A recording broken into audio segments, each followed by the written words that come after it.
You might have missed UFC Winnipeg because it was the worst card of the year on paper, so let me recap it for you because I watched it. First fight of the night, John Yanis knocked out Jamie Siraj, man. I had a lot of faith in these first couple Canadian guys, and it just did not work out. Good win for Yanis, knocked him out in the first round. Siraj did not look UFC level. I thought he could get his grappling going. I knew his striking wasn't all there, but he could not get his grappling going, to say the least. Then John Castaneda and Mark Vologdin had, in my opinion, the fight of the night. They ended in a draw, but it was a great fight. The only reason it became a draw is because Castaneda got a point deduction. Otherwise, he would have won 29-28. But Vologdin also did really good. Super entertaining fighter. Spinning heel kicks, rolling thunders, landed multiple rolling thunders, which I don't think a lot of fighters could say. Just like in his Contender Series fight, he gassed out a little bit. He was on pace to get 10-8'd in the third. But then at the 30-second mark, Castaneda pointed down and Vologdin obliged and kind of locked in and landed some big shots and stopped it from being a 10-8, which secured him the draw. But yeah, guys, great fight. Then next up, JJ Aldridge versus Jamilyn Horth was one of the biggest robberies of the year. No, I'll say it, the biggest robbery of the year. It was 30-27 Horth in my opinion and most people's opinion. Here's the verdict scorecard. Most people said 30-27 Horth, and it was somehow unanimous 29-28 Aldridge. Dana White himself said, hey, it was a unanimous decision, and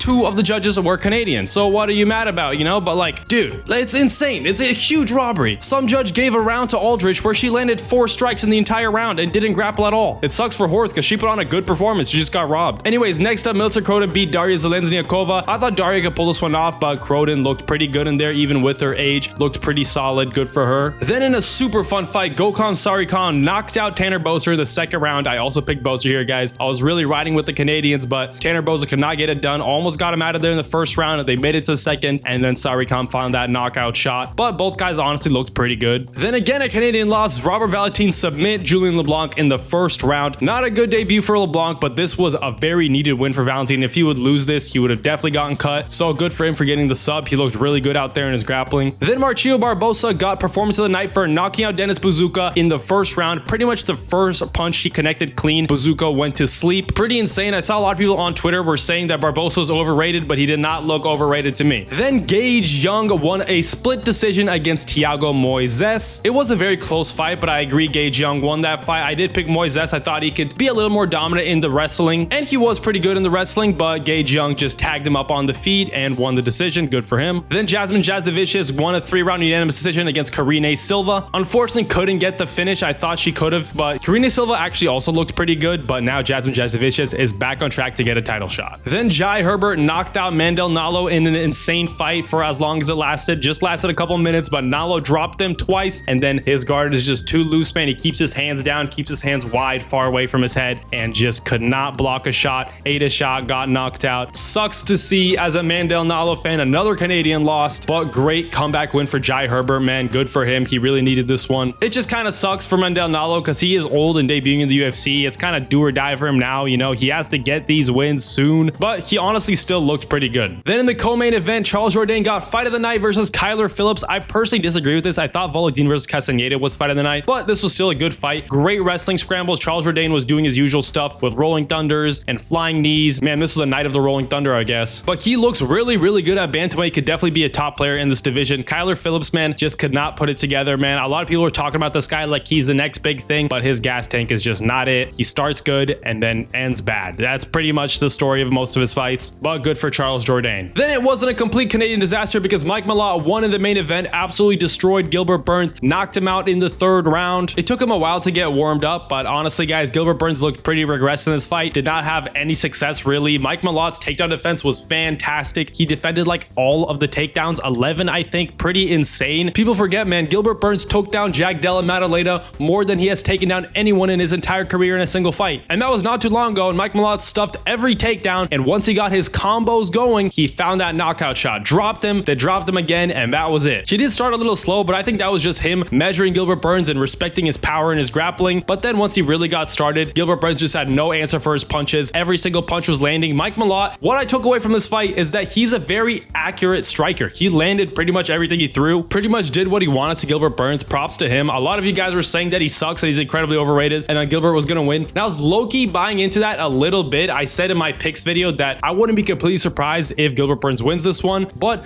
Mike Malott looked fantastic. I think he could beat guys that are ranked next to him right now. Honestly, with some more improvement, he could probably get into the top 5. Those top 5 fights will be be really hard for him, but right now his next fight I think is going to be a fight he's going to win. Gilbert Burns was ranked 11, so real quick, let's matchmake Mike Malott against all these guys ranked above Burns. First up, I think he could definitely beat Gabriel Bonfim. I'm not super impressed with Bonfim. I think Bilal's going to beat him, so I don't think that fight's really going to happen. But if that fight theoretically did, I think he would definitely beat Gabriel Bonfim pretty decisively. A Buckley fight would be very hard. I think Buckley would shoot some takedowns and Mike would probably stuff most of them. Buckley could probably get him down and do some ground and pound damage. If Buckley gets up close, he could definitely hurt him with some big shots. He has a lot of power. I really have no idea how this fight would go. I want to see how Buckley fares against Sean Brady. If he looks very good, I think he could beat Mike Malott. Mike Malott's probably the better technical striker at range, but like I said, if Buckley gets up close, he could definitely do some damage. So yeah, that's like a 50-50 fight for me. Next up, I think he could smash Leon Edwards. I think Leon Edwards is out of here. He's done. Both technical strikers, but Mike Malott is just the fresher technical striker and probably the smarter one at this point in time, especially since Leon's chin is gone. I think he could probably knock him out late. An Usman fight for Mike Malott would be very hard. I can't lie. I think he wouldn't be able to stuff all the takedowns from Usman. If he does get a lot of ground and pound down, he could really hurt Mike Malott and slow him down. I would probably lean Usman in that fight, but we just got to see how Usman looks in his next fight. He's on his way out, really. If he doesn't have that hunger that Mike has, I think Mike could also probably beat him. Sean Brady's a similar situation with Buckley. I think we should see how he looks against Buckley before I really make a decision, because Sean Brady got finished on the feet by Bilal, so I think he is definitely a worse striker overall than Mike Malott, but obviously he has relentless takedowns. If Mike Malott's takedown defense is on point like it was in this fight, he could give Sean Brady a lot of trouble and tag him up on the feet and not let him get close. I think Mike Malott could squeak this one out. A Bilal fight would be very hard. I think they have comparable striking. Bilal's striking is very underrated. His takedowns are relentless. If they keep it on the feet, they could have like a bloody war, but if Bilal gets it down, I think Bilal could probably beat Mike Malott. Then Michael Morales probably beats Mike Malott. Honestly, Mike Malott beat Gilbert Burns in a slightly more devastating fashion than Michael Morales did, but Morales is just so physical, so big. I think both of them could crack each other, and Michael Morales is probably going to crack him harder. Ian Gary, I think, smokes Mike Malott. I think he's just better than him everywhere. They're both kind of similar strikers. Ian Gary's just a little bit more unorthodox. Mike Malott keeps it pretty clean and conventional. I think if they have a fight at range, Ian Gary's just going to fight better at range. So I don't think Mike Malott has a big chance in that fight. JDM would be an interesting fight. I think JDM's boxing is just going to be too much for Mike. I think he just get in his face and beat him like he did Bilal. And then obviously Makhachev, I think, smokes him. I think Makhachev's takedowns are probably the best in the entire division. I think he'll get him down, ground and pound him, do insane damage. Yeah, I think Makhachev beats him. But I'm giving him a lot of praise here, guys. I think Mike Malott is really good. A lot of you guys hate on him for some reason. I guess because of the Neil Magny fight. I get it. That was a bad loss, but I think he's honestly very, very improved. Let's talk about Gilbert Burns retiring real quick. I think he's a fantastic fighter,